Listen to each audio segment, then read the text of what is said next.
안녕하세요, 여러분. 토익 스피킹 강사 차차입니다. 와! 제가 지금 2020년 9월 26일 토요일자 시험 후기를 좀 나눠볼까 하는데요. 제가 봤던 시험은 11시 반 시험이에요. 시험 끝나고 제가 후기를 이렇게 정리를 했는데 조금 늦게 영상을 찍게 되었습니다.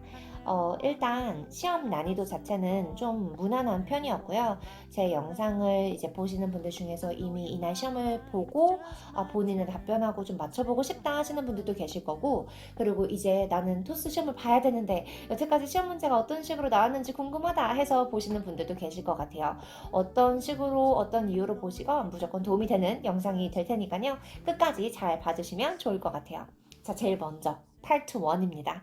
자, 파트 1은요, 우리 지문 읽기 파트고요. 첫 번째 지문 같은 경우에는 광고 지문이 출제가 되었는데, 이거는 파고다 스타, 그러니까 파고다 인강, 차차토스에서 다뤘었던 그런 지문하고 굉장히 비슷해요.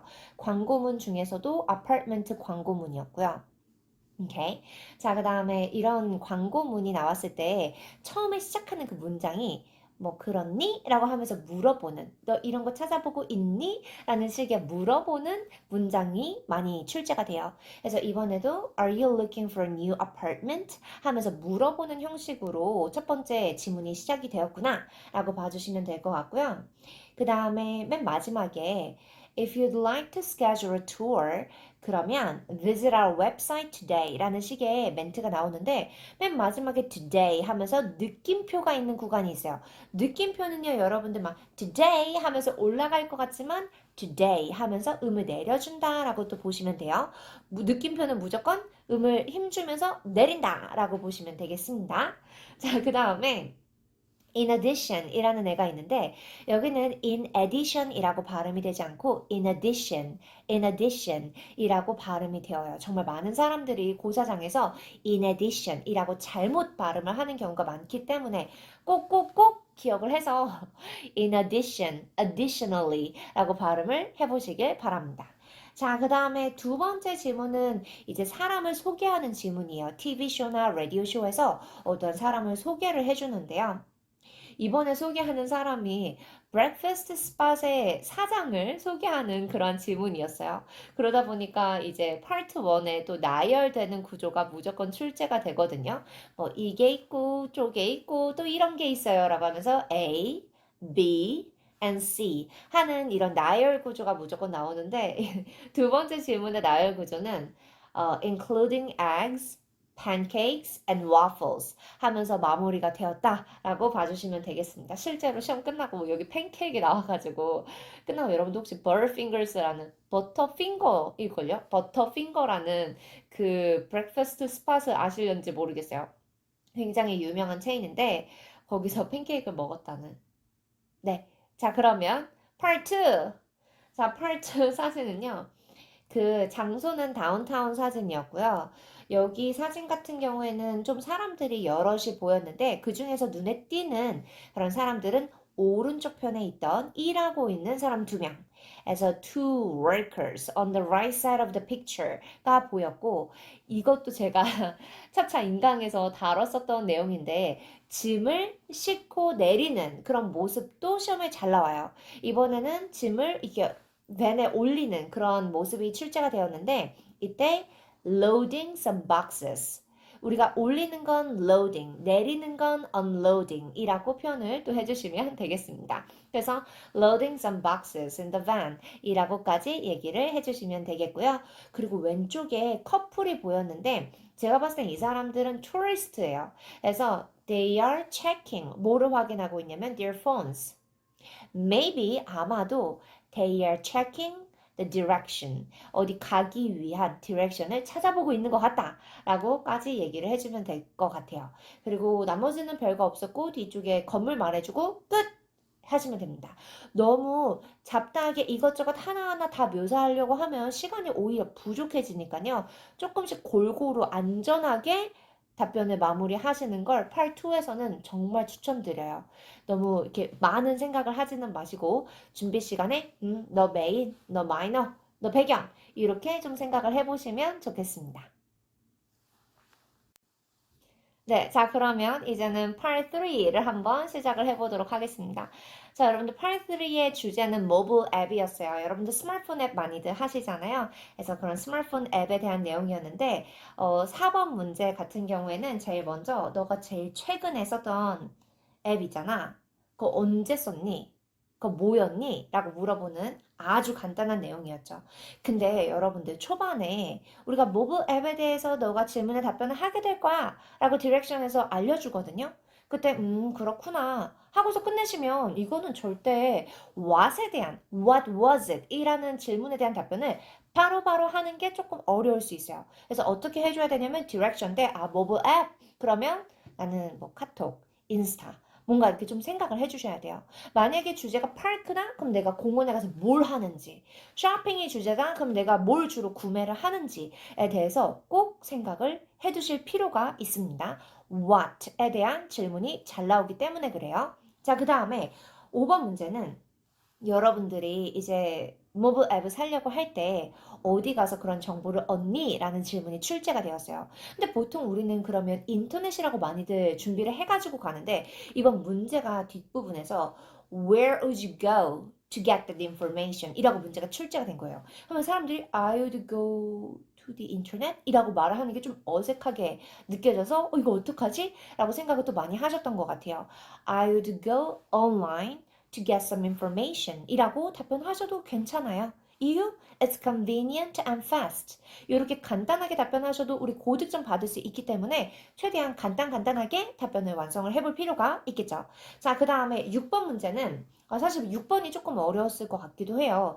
6번 문제는 너가 모바일 앱을 산다고 하면 너 어떠한 요소가 너의 결정에 중요 영향을 끼칠까?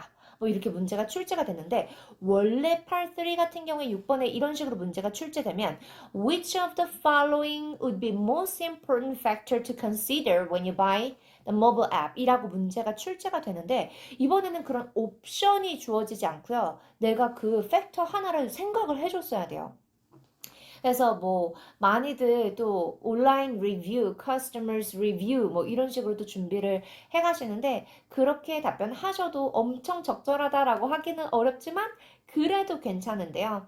제가 이때 선택을 했던 건 저는 popularity를 선택을 했어요. 얼마나 인기가 있는지. 제가 실제로 앱을 볼 관심 있는 게 아니라서 앱에 뭐 새로운 게 있나 하면서 이렇게 보면은 인기도 어떠한 앱이 좀 사람들이 많이 다운받는 앱인가 뭐 이런 식으로 나오는 popularity를 나는 본다 라고 얘기를 했던 것 같아요. 그래서 I'd like to use the app which is really popular among people 이라는 식의 표현을 써서 답변을 마무리하기도 했습니다. 자, 그러면 이어서 Part 4 자, 여러분들 Part 4는요, 투어 스케줄이 나왔는데 우리가 일반적으로 생각하는 투어 스케줄이라면 Day 1, Day 2, Day 3 뭐 이런 식으로 각각의 스케줄이 데이별로 나와져 있잖아요. 근데 이번 표 같은 경우에는 그런 스케줄이 나온 게 아니고 투어 프로그램이 설명이 되어지는 그런 표로 나왔어요. 그래서 투어는 월요일, 수요일, 토요일이 가능한데요. 이러한 프로그램이 있어요. 하면서 뭐 2시간짜리, 3시간짜리 이렇게 나뉘어져서 설명을 해주는 그런 표였거든요. 7번 문제는 쉬웠어요. 7번 문제는 이제 금액이 나와 있었던 부분이 있는데 이거 어린이들은 얼마니? 애들은 얼마니? 어른한테는 얼마니? 라는 식으로 문제가 출제가 되었고요. 그 다음에 8번 문제는 있잖아. 나는 프라이데이에 참여를 하고 싶은데 가능할까? 근데 제가 아까 말씀드렸잖아요. 월, 수, 토만 가능했기 때문에 이거 안 된다라고 말을 했어야 됐죠. 자, 그 다음에 이제 마지막으로는 나 short trip을 좀 하고 싶어. 그래서 I'd like to know the 2-hour trips 라고 얘기를 했는데 딱 2개가 있었기 때문에 그 2개 관련해서 바로 또 답변을 해주시면 됐습니다. 자, 여러분들, 그러면 Part 5 진행해 보도록 할게요. Part 5 같은 경우에는 문제 해결해주는 그런 파트잖아요. 문제 상황이 듣기로 이제 출제가 됐는데, 문제 유형이 워낙 뻔하게 출제가 되기 때문에 여러분들 크게 어려움 없이 풀 수 있는 그런 파트라고 봐주시면 되겠죠. 이번에 문제 유형도 좀 익숙한 문제 유형 중에 하나였는데요. 어떤 내용이었냐면, 우리가 컨벤션을 진행을 하는데, 여기서 발표를 할 사람을 구한 거예요. 그래서 대략 한 일단 뭐 우리가 필요한 인원이 20명이다. 근데 우리의 실수로 30명을 받은 거죠. 그럼 이거 어떡하지? 뭐 이런 상황이 발생을 한 거예요. 뭐 숫자는 다를 수 있어요. 자, 그런데 이거 그럼 어떻게 하면 이 30명을 우리의 실수로 다 받아버린 거기 때문에 그중에 10명 다시 가! 이렇게 할 수도 없고 어쩌지? 라고 하는 그런 문제 상황이에요. 이때 제일 첫 번째로 줄 수 있는 해결책은요. 일단 divide the convention, convention 자체를 나누는 거죠. into morning and evening. 그러면 that way you can accommodate all the presenters 라고 얘기를 해줄 수가 있겠죠. 자, 그 다음에 두 번째 해결책은 뭐가 있냐면 why don't you limit, 줄여요. limit the time of presentation per person. 인당 presentation 할 수 있는 시간 자체를 줄여버리는 것도 방법이 될 수 있겠습니다. 자, 그러면 이제 Part 6 바로 넘어가도록 할게요.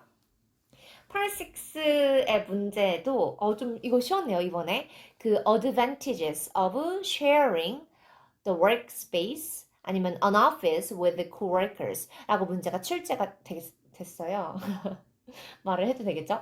그래서 그 다른 사람들하고 같이 그 업무 공간을 쉐어를 하면 뭐가 좋냐라고 했을 때 아무래도 communicate more efficiently 라고 할 수가 있겠죠.